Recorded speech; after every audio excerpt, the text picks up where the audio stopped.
度咧就係隆比利公園啦。咁咧可以清楚睇到咧，紅衫軍咧喺呢度駐紮啊。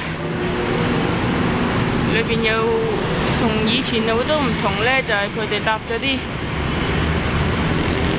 帳幕喺度啦，同埋呢啲紅衫軍都隨時都見到佢哋有紅衫軍嘅車經過，係啦。但係其他除此之外，其他嗰啲道路都係照常咁忙碌咯。因為而家其實都係4點幾啊，咁就啲街道都好忙碌。可能呢度啲人早收工啦，所以都好繁忙嘅。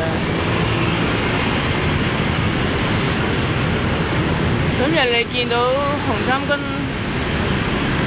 都喺度集結啦，唉，都可能有一段日子。